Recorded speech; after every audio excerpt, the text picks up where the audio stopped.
한 주간 동안 비가 왔다 개었다 했습니다. 고르지 못한 이 일기에 한 주간을 어떻게 지내셨는지요?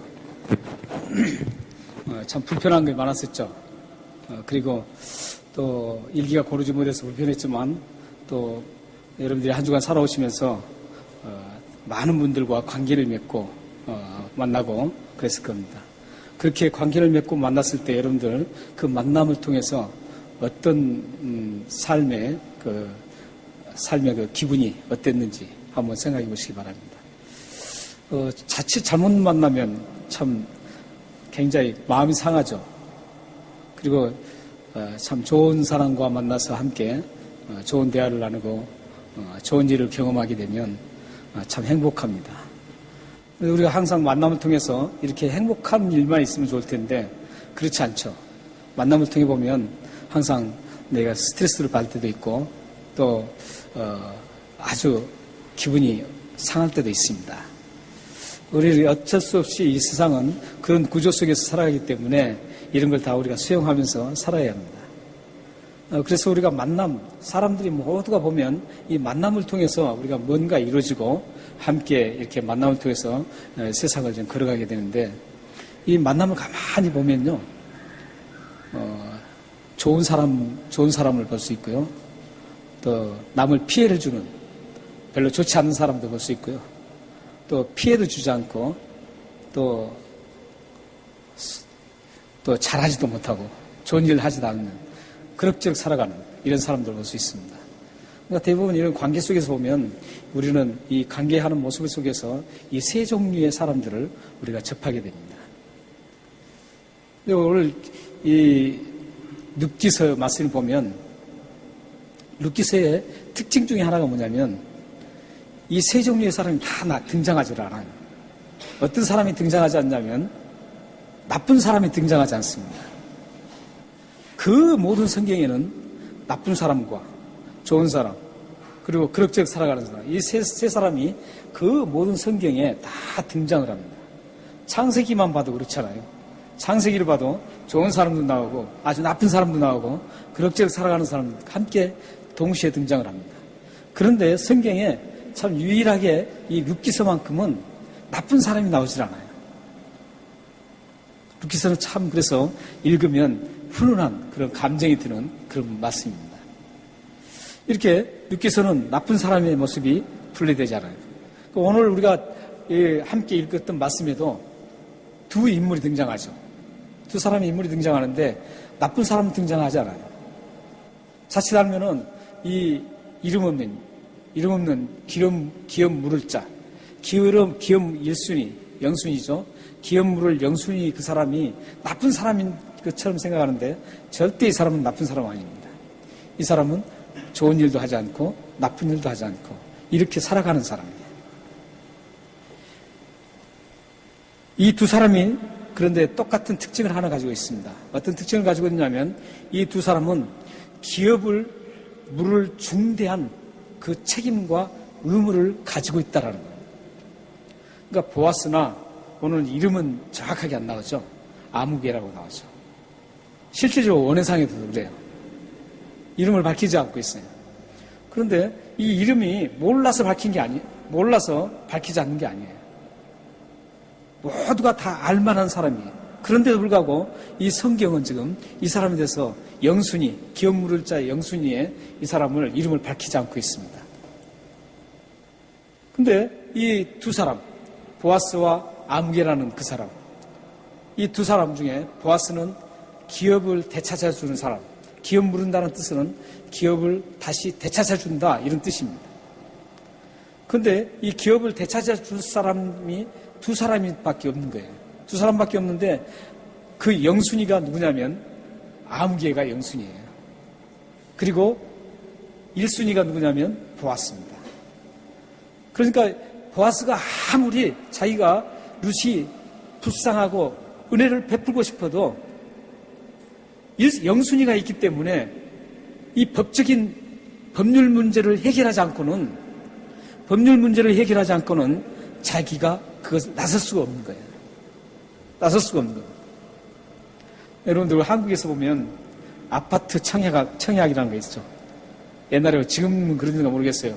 제가 이 호주를 떠난 지가 오래돼서 잘 모르겠는데 당시에 지금은 어떤지 모르겠어요. 아파트 청약하면 몇 순위가 최고예요? 영순위. 꼭 영순위 뭐 1순위 여자분 성함 얘기한 것 같네요. 여자분 성함 얘기한 것 같은데 이게 영순위예요. 영순위고 그 다음에 누가 1순위냐면 1순위는 이 보아스가 1순위였어요. 그렇기 때문에 이 영순위였던 아무개가 결정하는 대로 이 1순위는 따라갈 수밖에 없어요. 그러니까 아파트 청약을 해보신 분들은 알겠지만 아파트 청약할 때 영순위가 우선순위죠. 그래서 이 영순위가 결정을 해야만 안 돼요. 그러니까 그 결정에 영순위가 포기를 하면 1순위가 그 아파트를 청약할 수 있는 자격이 주어지는 거죠. 그와 마찬가지로 지금 이 룻을 기업을 다시 되찾아줘야 되는데 거기에 지금 1순위는 보아스고 0순위는 지금 아무개라는 분이에요. 그래서 지금 이 법률적인 문제를 해결해야 되기 때문에 이 법률적인 문제를 해결하기 위해서 어떻게 하냐면 이제 성문을 베들레헴이 지금 배경이 베들레헴이죠. 베들레헴에 성이 있는데 성문에 드나드는 곳에 함께 대화도 하고 마을 분들이 모여서 쉬기도 하고 이게 마침 우리나라 옛날 시골에 마을 입구에 보면 그 당산나무라는 게 있습니다. 큰 나무가 있고 그곳에 평상이 펴져 있고 그곳에서 여름이면은 많은 마을 주민들이 모여서 거기서 얘기도 하고 즐겁게 지내죠. 그리고 더 오래전에는 그곳에서도 또 잘못한 사람을 데려다가 훈계를 하기도 했습니다. 지금 이 베들레헴에 들어가는 성문에 그런 터가 있었어요. 터가 있어서 이곳에서 지금 이제 재판을 하고 그곳에서 커뮤니케이션을 하고 이런 장소였어요. 지금 이 보아스는 이 법률적인 문제, 이 불쌍한 룻을 지금 어떻게든 도와주고 싶은 거예요. 그런데 도와주고 싶어도 자기가 도울 수 있는 법률적인 문제 때문에 도울 수 있는 길이 막혀 있는 거예요. 그래서 이 도울 수 있는 법률적인 문제를 해결하기 위해서 어디로 갑니까? 오늘 1절 말씀에 보면 성문으로 올라갑니다. 1절 보시면은 보아스가 성문으로 올라가서 거기에 앉아 있더니 이렇게 합니다. 성문으로 올라가요. 성문으로 올라가서 이제 두 가지 일을 하기 위해서 그렇습니다. 첫 번째는 영순이 그분이 드나드는 곳이 성문이기 때문에 분명히 지나갈 것이라는 거예요. 그래서 그곳에서 영순이 있는 그 아무개를 지금 불러서 대화하기 위해서 법률적인 문제를 함께 논의하기 위해서 거기서 지금 지켜보고 있습니다. 그런데 오늘 보면 마침이라는 표현을 하고 있습니다. 마침 보아스가 올라가서 앉아있는데 마침 그 영순이인 아무개라는 분이 지금 지나갑니다. 그래서 그분을 불러서 당신 기업물 영순인데 나하고 이 법적인 문제를 함께 논의하자는 거죠. 그리고 나서 이제 10명의 장로들을 초청을 합니다. 초청을 해서 증인으로 앉히고 또 그 외에도 많은 사람들이 함께 했을 겁니다. 거기서 이제 이 보아스가 영순이인 아무개 씨에게 지금 얘기를 합니다. 지금 룻이 굉장히 어려운 형편에 있다. 끼니를 지금 걱정할 형편에 있는데 그래서 그 어려운 형편을 극복하기 위해서 지금 자기가 가진 땅을 팔려고 하니까 이걸 사야 되는데 이걸 일반인들에게 다 팔 수가 있습니다. 팔 수가 있는데 일반인들에게 팔게 되면 그 땅은 그 희년이 될 때까지 그 땅은 일반인들에게 넘어갑니다. 다시 되돌려 받을 수가 없어요. 그렇기 때문에 그러기 전에 먼저 당신이 가장 가까운 친척부터 시작합니다. 가장 가까운 친척인 1순위, 영순위인 당신이 암계시가 그 밭을 사라고 권면을 합니다. 그러자 그 밭 사는 문제 얼마나 좋겠어요. 투자도 될 수 있고 지금 말하면 부동산 투자도 될 수 있고 사놓으면 언젠가에 돈 있으면 오르잖아요. 그래서 사겠다고 합니다. 이게 이제 1차적인 법적인 문제였습니다. 그게 1절하고 2절에 나온 말씀입니다. 3절, 4절에 나온 말씀입니다. 3절, 4절 보면 보아스가 그 기업 물을 자에게 이르되 모압 지방에서 돌아온 나오미가 우리 형제 엘리멜렉의 소유를 팔려함으로 내가 여기 앉은 이들과 내 백성의 장로들 앞에서 그것을 사라고 말하여 그렇게 사라고 말합니다. 그러자 어떻게 해요? 흔쾌히 그렇지 내가 사겠습니다 이렇게 합니다. 이제 2차적인 법률 문제가 남았습니다. 2차적인 법률 문제는 뭐냐면 이제 땅 기업을 되찾아주는 게 아니라 지금 루세 나오미의 가정이 어떻게 됐어요? 모압 땅으로 가서 남편 엘리멜렉이 죽고 그리고 두 아들 기론과 말론의 두 아들이 있었는데 그 두 아들마다 죽었어요. 죽고 아주 빈털터리로 쫄딱 망해서 이제 베들레헴으로 다시 돌아오죠. 그렇기 때문에 그 후손이 지금 끊겨 있어요. 끊겨 있기 때문에 기업을 다시 찾아주는 이제 이 땅의 기업을 찾아주는 게 아니라 그들의 이제 사람의 기업을 찾아주는 그 다시 되찾아주는 그 작업이 2차적인 법률 문제였습니다. 그래서 지금 5절, 6절에 그 2차적인 법률 문제가 나옵니다. 5절, 6절에 2차적인 법률 문제가 어떤 문제냐면 이제 너 당신이 땅을 사겠다고 했으니까 2차적인 법률 문제에서 룻과 결혼을 해야 된다. 룻과 결혼해서 그 아들의 그 상속자가 그것을 태어나면 그 땅을 샀던 땅을 그 상속자에게 되돌려주고 그 상속자는 다시 나오미 그 가정으로 되돌아가는 겁니다. 이게 2차적인 법률 문제입니다. 그 문제를 딱 접하고 영순이 했던 그 암계 씨가 어떻게 합니까? 나는 그걸 하지 않겠다. 하지 않겠다 그럽니다. 포기를 합니다. 그러니까 불쌍한 그 나오미 룻 가정을 두 가지 측면에서 도와줘야 되는데 첫 번째는 도와줄 수 있었습니다. 자기 돈을 투자해서 그 땅을 사는 문제는 쉽게 자기가 동의를 했습니다. 그런데 이제 그 땅을 사서 다시 돌려줘야 된다라는 그 사실 앞에는 그가 할 수 없다 그럽니다. 지금 이 영순이 된 아무개 씨가 그 하지 않겠다라고 했던 그 이유가 뭐죠? 이유가 뭡니까? 6절 보면 그 기업 물을 자가 이르되 나는 내 기업에 손해가 있을까 싶어서 하지 않겠다는 거죠.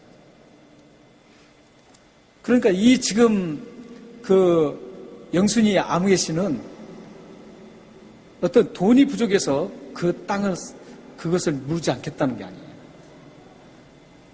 돈이 부족하고 또한 자기 몸이 갑자기 병이 들어서 그 일을 하지 않겠다라는 것이 아닙니다.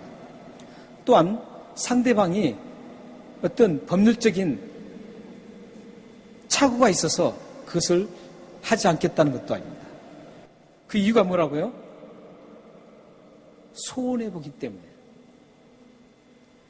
자신의 기업에 손해보기 때문에 나는 되찾아주는 것을 하지 않겠다 이렇게 합니다. 여기서 지금 되찾다, 되찾는다 이런 뜻은요 그냥 보통 뜻이 아닙니다. 물은다 이 뜻은 되찾는다는 뜻인데 이 되찾는다는 것을 히브리어로는 제가 지난주에 말씀드렸죠. 뭐라 그랬어요? 고엘. 고엘인데 영어로는 뭔 줄 아세요? 되찾는다, 물은다 이랬어요. 영어로는 리딤입니다. 리딤. 그러니까 기업을 되찾아주는 사람 그러면 리딤머 이거죠. 리딤머. 이걸 성경적으로 쭉 성경의 사상을 통해서 말씀을 드리면 이것은 뭐냐면 세이비어, 리딤머, 구원자, 이런 뜻을 가지고 있습니다. 그러니까 단순히 여기서 땅을 되찾아주고 그 사람의 가문을 이어준다, 되찾아준다 이런 뜻이 아니에요. 그런 뜻 같으면 이 세상에서도 얼마든지 우리가 그런 얘기를 들을 수 있고 그런 얘기를 얼마든지 펼쳐나갈 수가 있어요.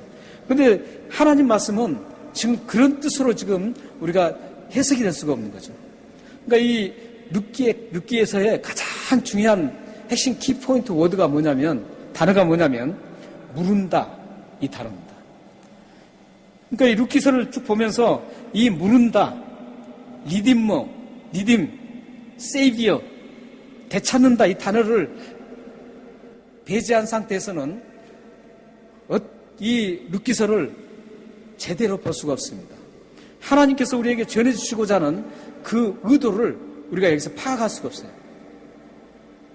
그러니까 룻기서를 여러분들이 읽을 때 항상 생각해야 될 것은 물은다, 기업 물을 자, 이 단어를 꼭 생각하고 읽으셔야 됩니다. 그러니까 오늘 말씀에서도 1절과 6절 말씀에 지금 가장 큰 핵심이 지금 기업 물을 자인데, 단순히 이게 기업 물을 자인가, 땅을 사서 되돌려 주고 또한 기업이 끊겨진 씨가 마른 그 가정에 결혼을 해서 그 씨를 다시 살려주는 이런 것들을 위해서 이 성경에 기록되지 않았습니다. 근데 지금 이 영순이인 이 아무개 씨는 지금 그런 입장만 생각하는 거예요. 더 깊은 영적인 뜻을 관찰하지 못하고 있습니다. 그래서 그렇기 때문에 이 기업물을 영순이에 있는 분이 자연스럽게 자기가 포기하는 거죠. 포기하게 된 거예요. 이런 사람을 굉장히 세상에서는 뭐라 그럽니까? 지혜자라고 생각합니다. 계산을 해보니까 내 기업에 손해가 된 거예요. 계산해보니까 만남 속에서도 계산해보니까 내가 좀 뭔가 손해다 이랬을 때는 딱 빠져나옵니다. 그리고 성공자라고 생각합니다. 만약에 이 기업 물을 자가 만약에 그대로 진행하게 되면 어떤 일이 발생하는 줄 아세요? 어떤 일이 발생되냐면 다음에 땅도 잃고 또 자기가 낳았던 아들도 잃고 룻까지도 다 잃게 되는, 완전히 빈털터리가 되는 그런 상황이 됩니다. 이 상황을 계산해보면 누가 감히 그걸 선뜻 내가 하겠다 하겠어요? 안 하죠. 세상에서 만약에 그렇게 한 사람들은 세상에서는 뭐라 그래요? 바보라 그래요. 바보라고. 여러분들도 한번 생각해 보세요. 여러분이 만약에 나에게 큰 데미지를 입어요. 내 사업에 큰 데미지를 입는다고요. 그러면 그걸 데미지를 입으면서 그걸 진행할 수 있겠어요? 않죠. 그건 정상적인 우리 세상의 삶이에요. 그런데 그리스도인들은 보아스처럼 그런 육적인 세상적인 그 모습을 보고 판단하는 게 아니에요. 보아스는 어떻게 합니까? 그런 모든 손해와 모든 것들을 위험을 감수하고 룻을 도와주겠다라는 거예요. 여기 보아스가 머리가 나빠서 그랬을까요? 보아스가 어떤 판단력이 흐려서 그랬을까요? 지혜가 없어서 그럴까요? 아니요. 아니에요. 성경 전체를 보면 오늘 본문 속에서만 봐도 이 보아스는 굉장히 지혜로운 사람이에요. 법률적인 문제를 해결하기 위해서 그 성문에 가서 법률적인 문제 해결하는 그 모습들을 봐도 이 보아스는 대단하게 지혜롭고 판단력이 대단하게 좋은 사람이에요. 그럼에도 불구하고 이 보아스는 그 일을 룻을 위해서 모든 것들을 감내하겠다라고 얘기하고 있습니다. 그렇다면 여기서 우리는 두 사람의 차이점이 뭘까요? 왜 이런 극단적인 차이가 날까요? 왜 그럴까요? 그 차이는 대답을 하나님 말씀을 보면서 한번 보겠습니다.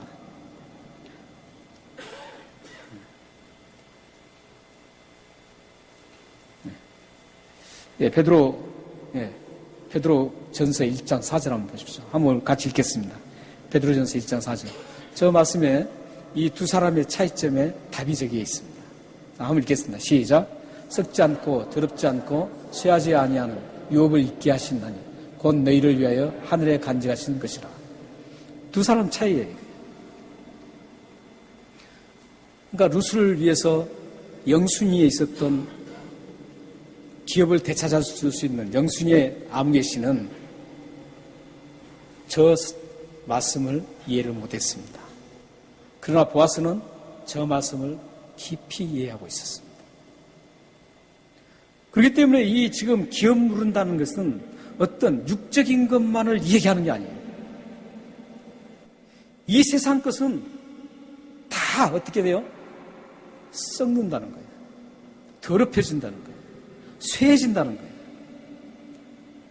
그러나 영원한 하나님 나라의 기업, 영원한 하나님 나라의 기업은 썩지 않고 더럽지 않고 쇠하지 않는다는 거죠.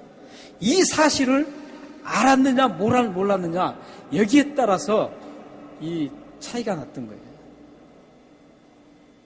보아스는 이 세상 것, 내가 내 것 다 없어져도 빈털터리가 되어 다 털려도 누수를 위해서 내가 다 털려도 이 세상 것은 잠시라는 걸 알았어요. 영원한 하나님 나라를 그는 알고 있었습니다. 이 세상에서 내가 끝까지 살 거라고 생각하지 않았어요. 이 세상에서 내가 영원토록 살 거라고 생각하지 않았어요. 언젠가는 떠나야 된다는 걸 알았어요. 그래서 그는 모든 걸 다 희생할 수 있었습니다. 그래서 보아스는 모든 걸 다 손해가 될지라도 다음에 자기가 그 땅을 사고 땅을 다시 되돌려주고 또한 룻과 결혼해서 낳은 아들을 다시 되돌려줘야 되고 아들 잃고 땅 잃고 마누라 잃고 다 잃어도 하나님 나라가 영원한 하나님 나라를 이을 수 있다면 그 기업을 이어갈 수 있다면 그거보다 더 중요한 거 없다는 것을 알았습니다. 그래서 이 세상 것을 다 포기할 수 있었습니다. 이게 두 사람의 차이점입니다. 여러분의 삶도 여기에서 차이가 납니다. 우리가 얼마나 크리스천답게 하나님의 사람답게 살아가느냐 이것은 영원한 하늘나라를 얼마만큼 내가 신뢰하느냐 문제에 있어요. 이 세상에서 내가 풍요를 누리고 이 세상에서 모든 걸 다 누리려고 생각하는 사람은 절대 이런 판단을 할 수가 없습니다. 결론을 내릴 수가 없어요. 여러분의 삶을 되돌아봐야 합니다. 여러분 삶이 이 세상에서 내가 아무것도 아닌 존재구나. 이 세상에서 언젠가 다 썩어지고 더럽혀지고 다 쇠하고 내가 가져갈 수 없는 것이라는 것을 알게 되면 그리고 영원한 천국 기업이 영원한 하늘나라의 기업이 나에게 있다라는 사실 이미 천국의 시민권을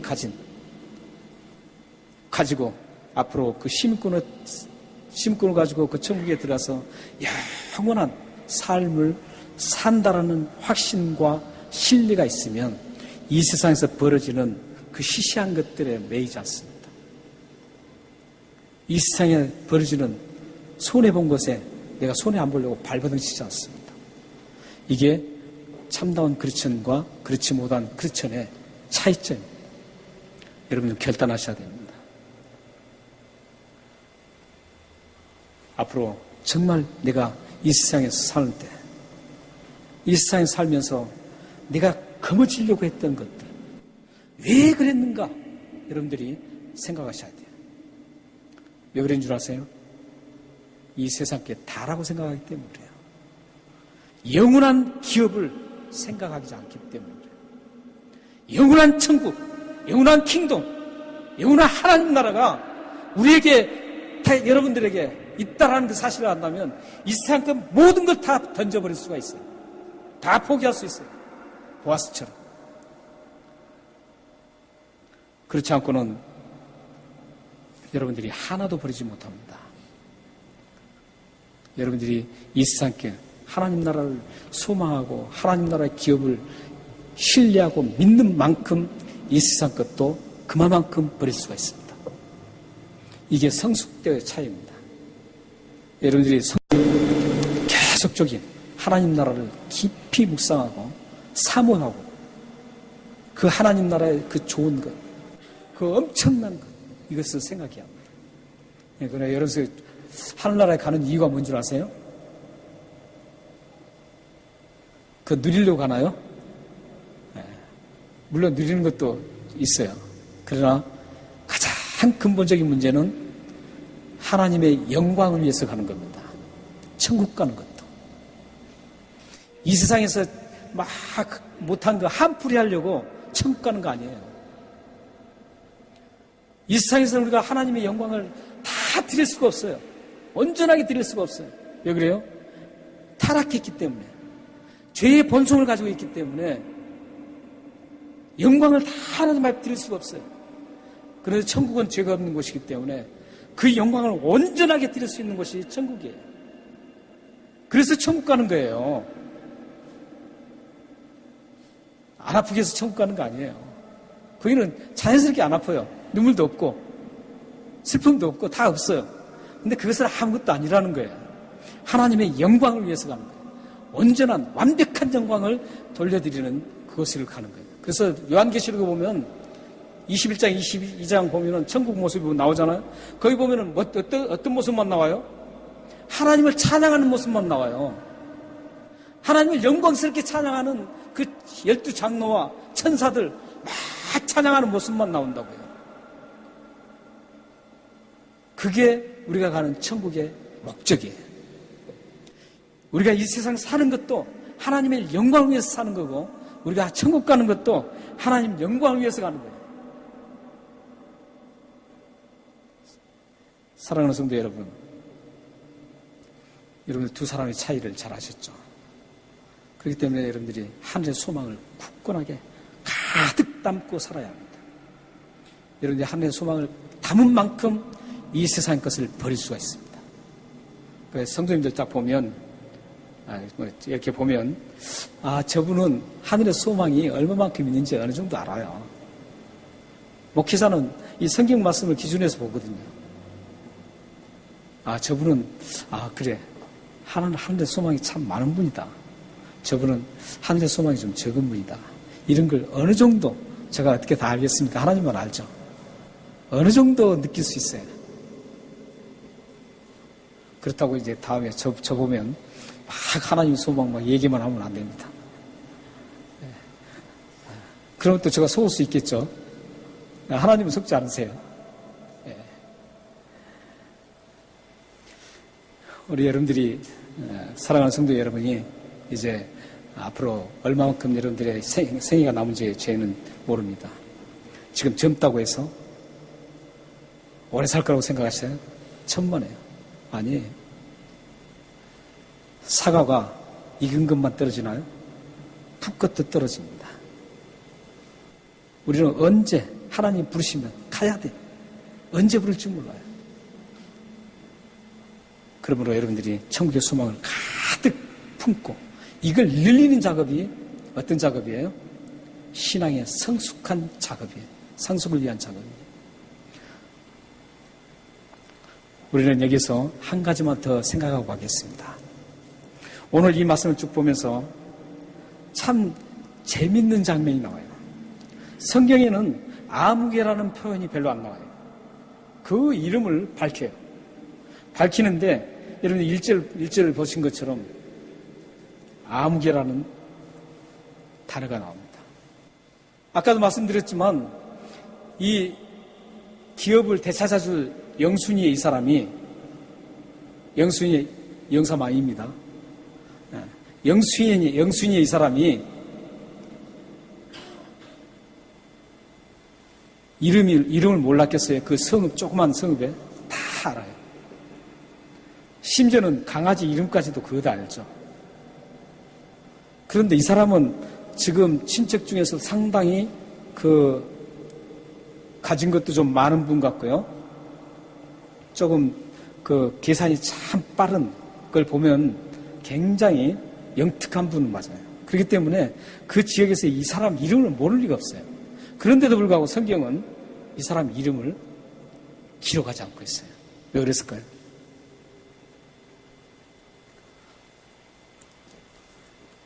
세상 가치로 살아가는 사람은 하나님 말씀에 기록할 존재 가치가 없다라는 거예요. 여러분의 삶이 세상에 모두 집착하고 살아가면 하나님 보실 때는 존재 가치가 없습니다. 존재 가치가 없는 거예요. 하나님께서 여러분들을 구원시키시고 예수 그리스도로 그 리드머이신 세이비어이신 예수 그리스도로 이 땅에 보내셔서 우리를 십자가에 죽기까지 우리를 구원하신 이유가 뭐예요? 그 목적이 뭐예요? 하나님의 영광을 위해서 이 세상 걸 집착하지 말고 하나님이 원하시는 길을 따라가라고 우리를 부르신 거예요. 그래서 그 모습을 보고 세상 사람들도 같이 줄을 서서 따라오게 만들어라는 거예요. 오히려 세상 사람들이 조롱하고 손가락질하고 너희들 왜 그렇게 사느냐 이게 아니라 세상 사람들이 볼 때도 저 사람은 정말 하나님의 사람이다. 그렇게 길을 가는 그걸 보고 나도 저 길을 가야 되겠다고 자연스럽게 따라오는 그런 사람들이 되라고 우리를 구원시켜 주셨던 것이죠.